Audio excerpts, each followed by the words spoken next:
Nope, not around me. I know you love the vibes you get around me, but I'm on a mission on my destiny. Good vibes and working on a recipe. Masterpiece. What up, y'all? It's Jamal here to get it sauce to y'all. Welcome back to my channel. Today we're gonna do something a little different. We're gonna do an interview with one of my sound engineers who recorded my first ever song, 1 in a Million. I'm gonna put a little link in the description box so you guys can check it out. So without further ado, let's get started. So we have Red here.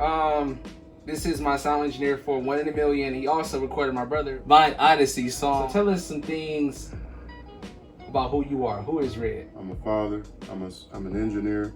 I'm a musician, a music lover. I think that sums up in a short answer. So he has an album out, everyone. Tell us more about your album and what inspired you to make the album. Well, I have like 5 albums out. Okay. I've been doing music for a long time, but No Saviors. Yeah, No Saviors. You said what inspired it? Yeah. I've been on this path for like 4 years now, where I've been working for myself lately. I quit my job as of 4 years ago, almost 5 years ago. Yeah. And the title is No Savers, and the concept is like doing for self. Okay. If I say no savers, that phrase to me, it encompasses a lot of things, and that goes for how we love one another. So no saviors just means, you have to control what you put out. What you put out. Yes. I like Food. I like that song on the album No Saviors. Yes. What's your favorite verse on that song? What made you write that one? I don't know what my favorite verse is. I ain't gonna lie. But I was sitting with that instrumental for like 8 months. 8 months? A long time. I couldn't think of nothing to write to it. I called somebody over that I know, and I had her write something to it. I was like, I can't think of anything, and I want you to write to it. Uh-huh. She wrote something. I didn't like what she wrote. She gave me a concept, and she said that based on what she heard in the music, it sounded like I was out and about, like living my life. Yeah. So when she said that, it kind of just sparked an idea. So if you listen to the song, it's like I'm walking into the liquor store, paying for my gas, and then I walk out. Yeah. And I pump my gas. Yeah. And then I'm unfortunately murdered. Yeah. It's creative. It's a creative song. You guys ain't checked it out, go check it out on his page. What's your YouTube channel name? But I think my music is on Red Charon. It's on Red Charon, yeah. for sure. I saw it. For sure. I'll put his name also in the description box. Who is your favorite artist and / inspiration, and why? Always DMX. And I think it was because of the aggression. It was like lyricism mixed with the aggression. But it was like a mixture of shock value because some of the things that he would say, but then to find out the things that he was saying was like his actual story. Yeah. I liked a lot of artists, but he was my biggest influence, and I didn't realize that until lately. So his album was the first album I ever bought. Right. Because I'm old enough to have CDs in my life. Right. So that was the first album I ever bought. And when I bought it, I wasn't in music at that time. I was young. I didn't care about music like that. Mm-hmm. But then as I started creating, decades later, as I started rapping, I didn't know who I was pulling my inspiration from, but then I was asked the question recently, and I realized it was mostly him. I didn't even know you had different albums. I don't even know about the one. Oh yeah, I've been doing music for a long time. I didn't start rapping until maybe 10 years ago because that was never my goal. I started in music as a producer. Okay. I didn't know how to engineer. Right. I was producing. I fell out of love with it. But 10 years ago, I started a group. I pulled a group together, and I started producing for this group. Yeah. But then I started rapping out of necessity. But maybe like 7, 8 years, maybe like 6 or 7 years ago, I started rapping a little more seriously because I kind of felt like I was pretty good at it. You know what I'm saying? But yeah, in that time, man, I got a lot of music out. I didn't even know this. But on streaming services, you can only find like 3 of them. But Bandcamp or SoundCloud, or I got like 6 projects out. 6. And I got better over time, so I don't really talk about the old stuff. Right. Because I'm like trying to be more appreciative of my gift. Yeah.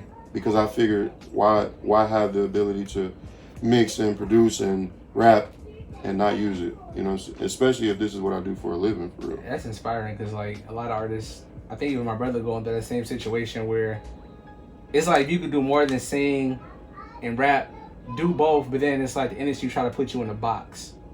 So Right. Do you ever felt like that was a thing, like even for you right now, like do you feel like you have to be in a box? Not at all. No.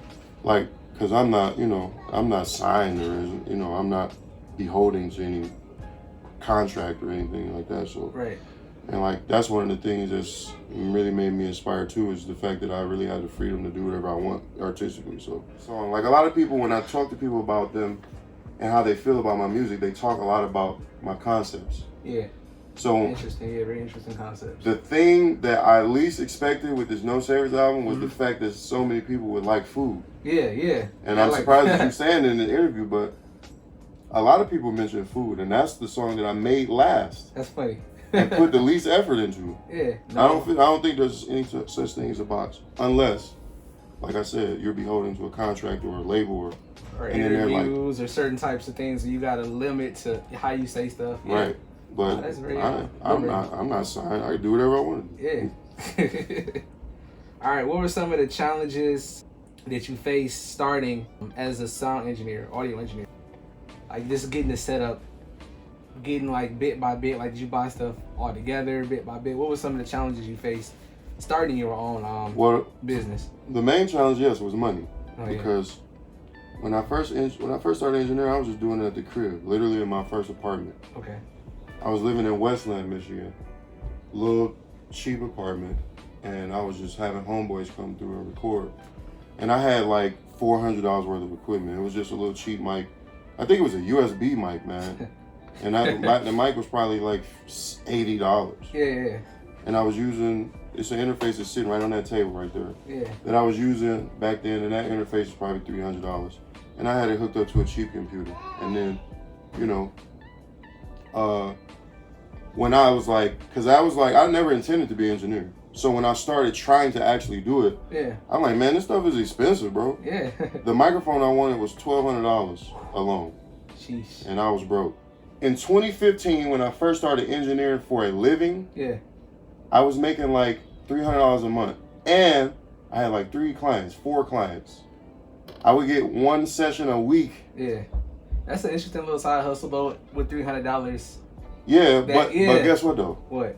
The rent for the space I was using was $300 a month. Oh my goodness. So it didn't matter, bro. Right. That was the biggest hurdle, was trying to build a name. But eventually that happened, and then it just it kept multiplying. So basically, you basically saying that even if an artist don't have a whole lot of money, just pursue it, even if the money seem like it's just going. It's not worth it. Yeah. Yeah, because the money is not the goal, and that's cliche to hear to say, but it's true. Yeah.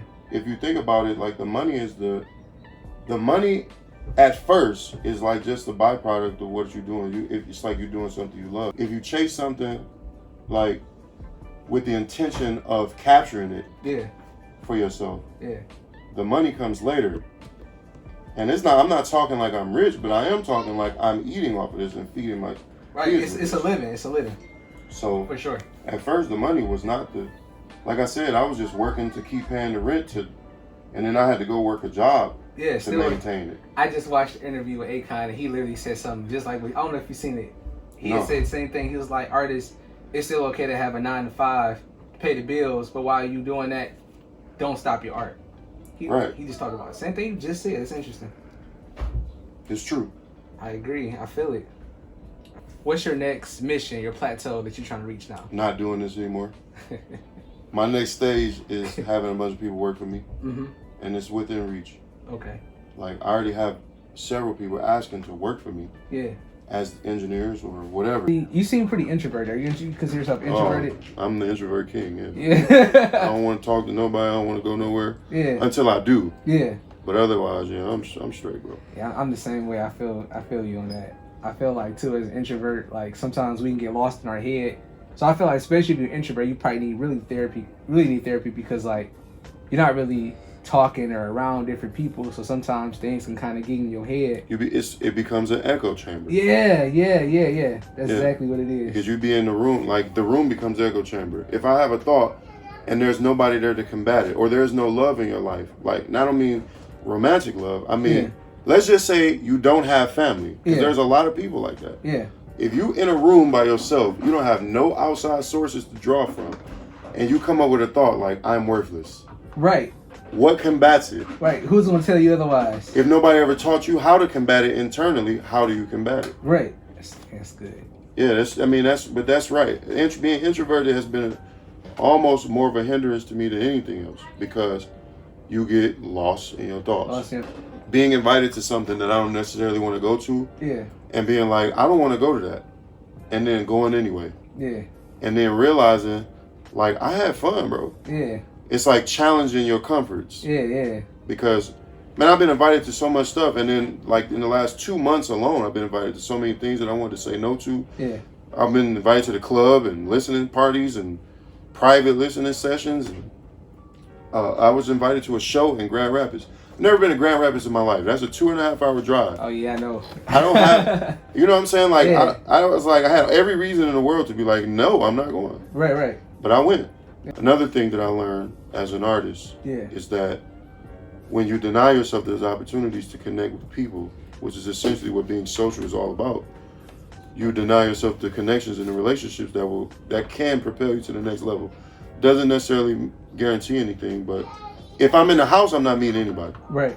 If I'm outside, more opportunities outside. Ain't nobody walking in here. Right. And I'm an engineer, bro. I need clients, and I need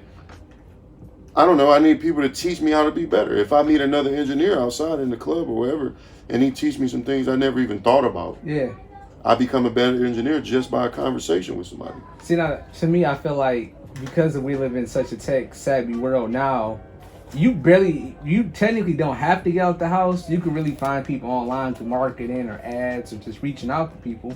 But I feel you. I'm the same way. Like, I have to be in person. Like, I learn better. I connect better with people in person, and it seems like that's what. So let me. I'm gonna challenge what you're saying. All right. I agree with you. I'm the YouTube king. Okay. That's all I do, bro. Yeah. Before y'all came here and I changed the screen, it was on an interview with G Herbo, and I watch interviews, and that's more like drawing inspiration for life. Like, I listen to interviews of multiple different types of people just to hear people's lives. And to learn something in that aspect, right? But I've learned how to engineer through YouTube and all those sorts of things. I learned how to produce through YouTube and stuff, being self-taught, right? But you asked me like about my start and being an engineer and all of that stuff. When I really started taking it serious 4 years ago, when I quit my job, and like the first week of March, I went and applied to work at a studio, Mix Factory. I went to apply to work for Mix Factory. I was supposed to be certified. On their website, it said they require you to be certified as an engineer because you have to go to school for that. I wasn't certified, but I went and applied anyway, right? The owner of the studio calls me back like 2 days later, and he like, yeah, I've seen your resume. When can you come up here for an interview? He never said nothing about a certification. I was like, I can come up there whenever you want me to. I came up there, did the interview, blah, blah, blah. And then he was like, you can start tomorrow or whatever. Man, it's blessings. Right? So I'm saying all this to say, when I got in this studio, bro, I've been on YouTube. Now, mind you, this is 2018. I have been engineering for like 10 years already. 9 years. Right. When I got in the studio, I went from, let's say on a scale from 1 to 10, I went from a skill level of 3 to like a skill level of 7 in 3 months. Dedication, No, not dedication. No. Being in person with people that are better than you. YouTube ain't the answer to everything. YouTube could teach you the basics, and it becomes an echo chamber too. Because even the things that you learn off YouTube aren't being challenged by somebody else who knows something different. There's more than one way to skin a cat.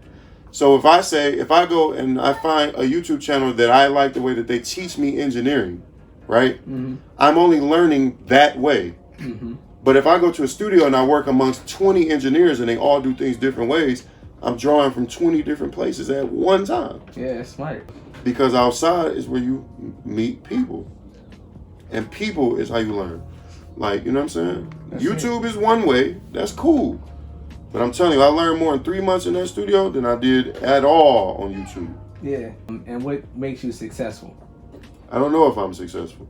Well, to me, this success is different definitions for it. I feel like you're pretty successful. I feel like you started from a place of, you said you didn't have a whole lot of equipment. Now you have a lot more equipment now. You have networked a lot. You're doing this interview, which to me, for introverts, to me, sometimes it's kind of hard to even really get thoughts. Oh, no, this is easy. This is easy. It's easy. Speaking of mind, you're in a calm environment, right? It's easy. It's easy. And I don't know why. Because I am introverted. I promise I am. But it be certain things that don't bother me though. Yeah. And I don't know why. But this is not hard to me. No. But like, I don't know. I've been on stage before and I almost passed out, bro. So then it's like stuff like that. I don't know. But anyway, as far as success, that's subjective. So I don't know. I don't think that I'm successful yet because it also depends on what way you're talking about. If you're just talking about music, I don't feel like I'm successful at all. At all. Yeah. I have so much more stuff I want to do. And I have big ideas. Yeah. I was just talking to my girlfriend the other day about some of the things that I've been having in the works. The show that I was telling you about was being one of them. Right. But some other stuff that it was almost like when I was writing this stuff down, I was like, this is stupid. Mm-hmm. Like the idea seems so out of my reach that it's almost ridiculous that I'm thinking of it. I think it was Damon Dash that said that. He was like, if your dreams don't scare you. Yeah. Then you dreaming too small or something too small. like that. Yeah, ain't big enough. Yeah. Because your dreams got to be something that doesn't seem possible to reach. Facts. Yeah. And that's why I was coming up with these ideas for things that I'm going to do. Yeah. And I was like, man, this is almost like I had to stop sometimes. Like, what am I talking about? I'm not gonna be able to do this. Yeah. But what I'm saying is, it's not gonna be until I get to that place where I'm able to achieve those things, and be like and look back like I did that. I won't feel successful, and I might not even feel successful even if I do achieve them. I won't feel like I'm successful until, if I'm to be totally honest, until I'm celebrated. Yeah. If I'm being totally honest with you. That's cool. That's good. So, what do you think people need to hear right now in the world to keep going, from artists and young people, just people in general? Okay, what do you think is needed right now? Music-wise, you said? Music-wise, and just people need to hear. What do you think people need to hear right now? I don't know. The truth. The truth? The truth, yes. Because, and that means in music form or otherwise. Like, yes. I like music that, and that could be vulnerability. Yeah. It could be making a song telling people they need to get therapy, bro. Yeah. That's what I think people need to hear. Or music by grown men telling other grown men that it's not shameful to love a woman. Meanwhile, they married. Yeah. Or that they don't have feelings. They just these cold-blooded sociopathic killers. But they not that. Right. You know what I'm saying? You ain't no killer. You a regular person. Right. A bunch of black men making songs about stuff that they'll never do. And it's like, it challenges the idea artistically. Like, when I sit down to write a song, I don't have to be Shoot 'em up bang bang. I could just write a song about my kids. Like, I ain't nobody. I ain't got 1 million fans. I have like 40 fans. People that listen to me, I mean. And counting. Right. Yeah. I'm a father. I wasn't on a song talking about killing people. I was just on a song talking about, trying to leave a legacy for my kids and teach them how to do for themselves and leaving them something other than a bill. Yeah. And people resonated with that, even people that don't have kids. Question: what advice would you give people right now who's struggling with being vulnerable in their music? Because not everybody has to be vulnerable. I'll tell you that too. Okay. Because, so say, people like partying and stuff. You need music for that. Yeah. So not everything has to be a deep dive. But if you are an artist and you're trying to achieve some sort of like musical legacy that means something, that's all the question you need to ask yourself. Because if you want to be remembered or if you want to matter, you have to tell the truth. Is your legacy important to you as an artist? Because that's the type of stuff I think about. Yeah. But if you want to make music that's like forever, that's what I'm saying. It has to have substance. Because something that lacks substance or is fake won't last. It just won't. Yeah. And that goes for intention behind things and everything. So, if you want to be more vulnerable, just think about the reason you're creating it. If you're going to pass on one day and your kids are going to hear your music when you're not here, tell the truth to them. Yeah. Why would you lie to your kids or your grandkids? Yeah. That's what I be thinking about. Because even though I don't have a large audience, my kids are probably still going to double back and listen to my music. Yeah, just to get the feel of who you were and man.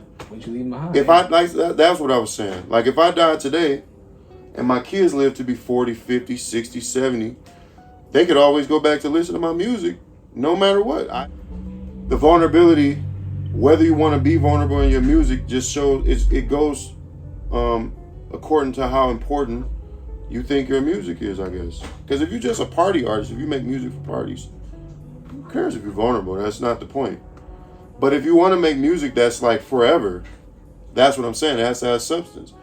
Because something that lacks substance or is fake won't last. It just won't. So if I'm on my music being fake or lying or whatever you want to call it, yeah, I'm doing that. I'm doing a disservice to my legacy.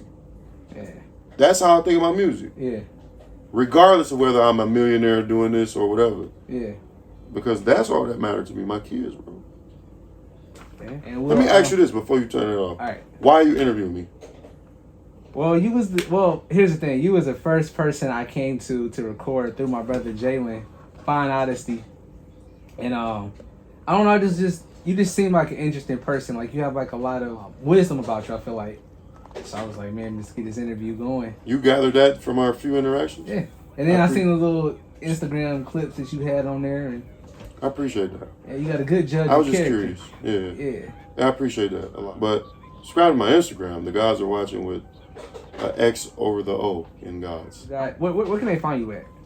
It's my music, album-wise, Tidal, Apple, Spotify, everything.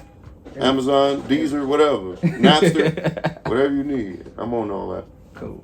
Yeah, No Saviors. No Saviors is my most recent. Prayers from the Lows before that. The Guys Are Watching is my album from 4 years ago. Nope, not around me.